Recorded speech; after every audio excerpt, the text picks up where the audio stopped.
The operation had gone exactly as planned, almost too perfectly.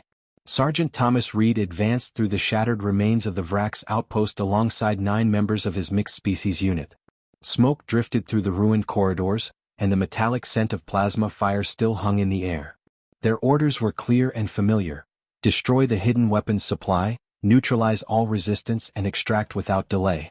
After 73 relentless years of war, this was routine. Nothing new. Nothing personal. Advance, Commander Zelthos ordered, his mechanical translator clicking softly as his 4 eyes surveyed the wreckage.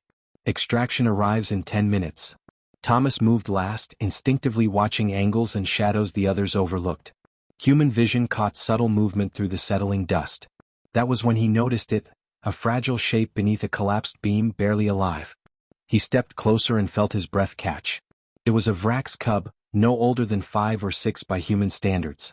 Its gray-scaled chest rose weakly, each breath shallow and strained. Contact at rear position, Thomas said sharply. Corporal Venax instantly raised his plasma rifle, targeting systems locking on. Target acquired. Stand down. Thomas barked, stepping directly between the weapon and the child. The squad froze.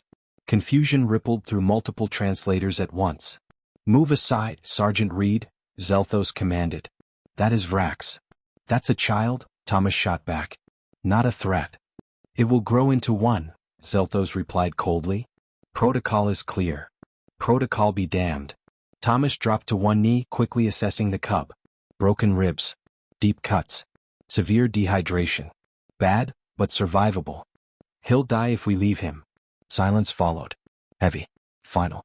I'm taking him with us. You're aware this means court-martial, Zelthos said quietly. Thomas carefully lifted the cub into his arms. The small creature whimpered but didn't resist, too weak to fight. Yeah, Thomas said. I know. The march back to the ship passed in tense silence, broken only by the cub's labored breathing. When they reached the quantum sphere, medical staff refused entry. Treating enemy wounded was one thing. Bringing one aboard willingly was another. So Thomas carried the cub to his quarters instead and sealed the door behind them. For the next 7 days, while a tribunal assembled to judge his actions, Thomas Reed became something he hadn't been in years: a caretaker. He cleaned wounds with hands trained for war, hands responsible for the deaths of hundreds. He mixed nutrient paste into something thin enough for the cub to swallow. He checked vital signs obsessively, adjusting makeshift bandages and monitoring every breath. At night, the cub cried out in feverish dreams, speaking in a language Thomas couldn't understand, but the meaning was clear. Fear. Pain. Loss. A longing for home that crossed every species boundary. Thomas stayed awake through it all, sitting beside the bunk, reminding himself why he'd made this choice. By the 3rd day, the cub could sit upright. Thomas began calling him Kit in his thoughts, a quiet acknowledgement that this wasn't an enemy, just a child. By the 5th day, Kit managed solid food. By the 7th, the wounds had sealed into faint pink scars beneath gray scales. On the morning of the tribunal, Thomas dressed in his formal uniform. He carefully prepared Kit as well, gently smoothing the small head spines and replacing clean bandages. Whatever happened next, Thomas knew he'd face it without regret. He never reached the courtroom. At exactly 0800 hours, alarms screamed through the ship. Thomas rushed to the viewport. Kit clung to his leg, trembling. Space beyond the glass was black with ships, hundreds of them.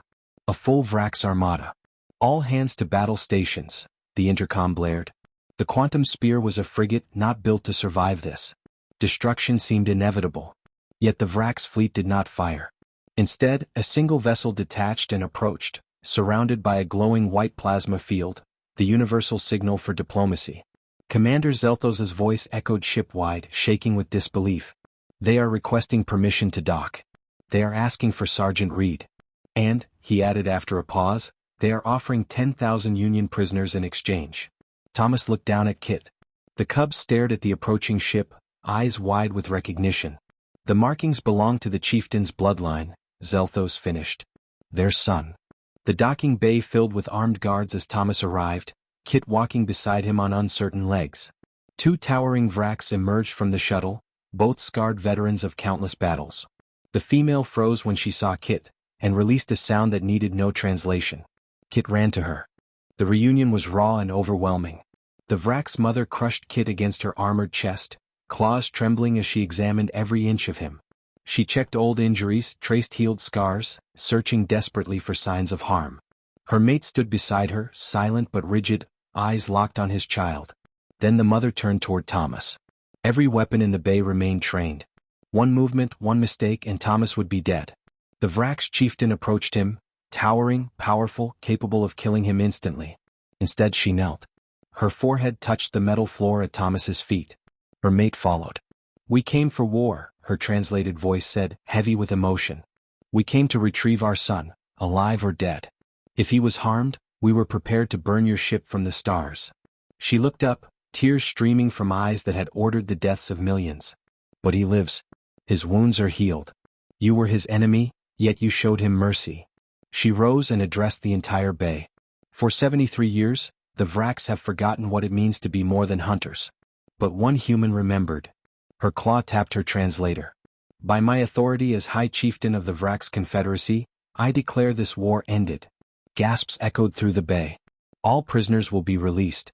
Peace negotiations will begin immediately." Her gaze returned to Thomas. "Humanity is not a species," she said softly. "It is a choice." Silence followed, broken only by Kit's small voice. "Thank you, Thomas," he said. "Thank you for choosing." 6 months later, Thomas Reed stood beneath unfamiliar skies on Vra Prime. Crystal-like flowers shimmered around a newly built peace garden. Laughter echoed through the air as children, human and Vrax alike, played together among the glowing plants. Kit ran past Thomas, healthier now, stronger, laughing freely. The tribunal against Thomas had been quietly dismissed. No charges. No punishment. There was no need. The war was over. Across the Galactic Union, first contact protocols were being rewritten. New clauses were added, ones that spoke not just of strategy and defense but of compassion, of restraint, of recognizing life before labeling enemies. One child had become a bridge between worlds. One act of mercy had rewritten history. Humanity, Thomas realized, was never about perfection. It wasn't the absence of fear or anger. It was the strength to act with compassion despite them. It was choosing to protect the vulnerable even when the cost was everything. In the darkest war, one light had refused to go out. And because of that, the galaxy remembered what peace looked like again.